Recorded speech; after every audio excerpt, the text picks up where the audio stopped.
मी वर्षा तुमच्या सर्वांचं स्वागत करते। आज आपण कलमकारी ब्लाउज पीस पासून सुंदर बॅक नेक डिझाइन कटिंग आणि टिचिंग करणार आहे। हा आपला अस्तर आणि हा आपला ब्लाउज पीस, याच्यावर जी नक्षी काम आहे तिला कलमकारी बोलतात। हा आपला शिवल्यानंतरचा लुक आहे आणि हा घातल्यानंतरचा, तर व्हिडिओ लास्ट पर्यंत पहा। अस्तरला एक खाली सरळ लाईन आखून घेतले। मागील उंची मी 14.5 इंच घेते, 14.5 इंच। शोल्डर पट्टी 5.5 इंच, मुंडा सुद्धा 5.5 इंच आणि छाती लाईन आखून घ्या। आपली कमर 30 इंच आहे, 30चा चौथा 7.5 इंच। कमरेला 7.5 ला एक मार्किंग करा आणि 2.5 इंच त्यामध्ये प्लस करा। छाती आपण 10 इंच घेतोय, दोन्ही मार्किंग जोडून घ्या।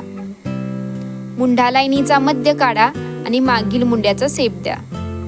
शोल्डर पट्टी 2.5 इंच, मागील गळा उंची 9 इंच, 2.5 ते 9 व्ही गळ्याचा शेप द्या। कमरेला 2.5 इंचाला मार्किंग आहे, तिथून ते 9 इंचाला परत एक क्रॉस लाईन आखून घ्या। कमरेची पट्टी 3 इंच, 2 ठिकाणी मार्किंग करा आणि सरळ लाईन आखून घ्या। ह्या ठिकाणी आपण वेगळी पट्टी अटॅच करणार आहे। हा भाग आपला ओपन येणार आहे आणि व्ही गळ्याला आपल्याला असा भाग द्यायचा आहे, म्हणजे गळा फिटिंगला सुंदर बसतो। आपलं आखून झालंय परफेक्ट, मी कटिंग करून घेते। व्हिडिओ आवडला तर व्हिडिओला लाईक करा, शेअर करा आणि ह्या चॅनेल आपलं अस्तर कटिंग कंप्लीट झालं आहे। ब्लाउज पीस सुद्धा मी असा परफेक्ट कट करून घेतला आहे। आता ब्लाउज पीस मी सरळ ठेवलाय, त्याच्यावर अस्तर हातरला आहे आणि अशा पिना लावून घेते। आपण गळ्याच्या बाजूला शिलाई मारल्यानंतर हा कपडा पलटी करणार आहे, म्हणजे आपला गळा पलटी केल्यानंतर ब्लाउज सीधा होणार आहे। गळ्याच्या बाजूने मी शिलाई मार्जिनिंग हवी तेवढी ठेवते आणि शिलाई मारून घेतली। आता पण आपल्याला शिलाई मार्जिनिंग हवी तेवढी ठेवायची आणि एक्स्ट्रा कपडा सगळा कट करून काढायचा आहे। पिना काढून घ्या आणि जिथं कोन आहे किंवा जिथं गोल शेप आहे तिथं आपल्याला कट टाकून घ्यायचे आहे, म्हणजे गळा इझिली पलटी होतो।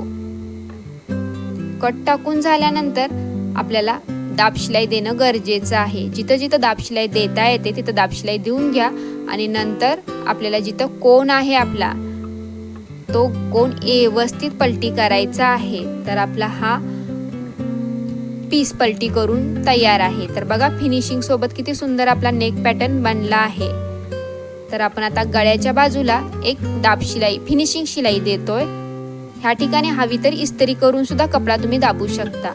आणि अस्तर आणि ब्लाउजचा कपडा आपण शिलाई मारून पॅक केला आहे। एक्स्ट्रा कपडा सगळा कट करून बाजूला काढला आणि गळ्याच्या बाजूला आपण अशी पाइपिंग अटॅच केली आहे। कमरेला आपण नंतर पाइपिंग अटॅच करणार आहे, तर दुसऱ्या बाजूला पण सेम पाइपिंग अटॅच करून घ्या। आता आपण कमरेला 1 इंच ट्रक साठी प्लस केलं होतं, जिथं आपण 2.5 इंच घेतलं होतं। 1 इंच ट्रक साठी आणि 1.5 इंच शिलाई मार्जिनिंग, तर इथे ट्रक्स देणार नाही, तर 1 इंच मी कट करून काढलंय कमरेचा फक्त। आणि ही पट्टी आपण कमरेला अटॅच करणार आहे। तर मी ब्लाउज उलटा ठेवलाय, त्याच्यावर पट्टी ठेवून मी शिलाई मारली। दाब शिलाई देऊन घ्या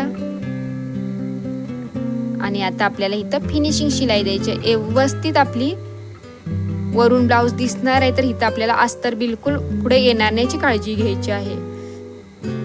आता असा ब्लाउज फोल्ड करून मार्किंग करून घ्या आपल्या पट्टीची आणि एक्स्ट्रा वाली पट्टी सगळी आपल्याला अशी आतमध्ये फोल्ड करायची आहे। आणि ही पाइपिंग आहे, आपण ह्या पट्टीला पूर्ण अटॅच करणार आहे। तर ही पाइपिंग कशी बनवायची या चॅनेलवर व्हिडिओ अपलोड केला आहे। पाइपिंग बनवता येत नसेल तर तुम्ही तो व्हिडिओ जाऊन पाहू शकता किंवा त्याची लिंक मी या व्हिडिओच्या खाली देईल।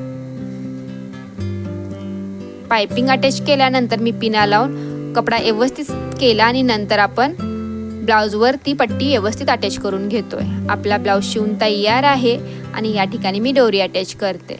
या ठिकाणी मी रेडीमेड दोरी वापरली आहे, कारण ब्लाउजच्या कपड्याची दोरी बनत नव्हती, कारण त्याच्यावर जरी वर्क केलेली आहे। त्यामुळं आपली दोरी अटॅच करून झाले, त्याला मी असे छोटे छोटे गोंडे अटॅच केले आहेत आणि हा आपला घातल्यानंतरचा लुक आहे। तर व्हिडिओ कसा वाटला? व्हिडिओ आवडला तर लाईक करा, शेअर करा आणि वर्षा टेलर या चॅनेलला सबस्क्राईब करा। थँक्यू। असे छान छान व्हिडिओ अपलोड करा।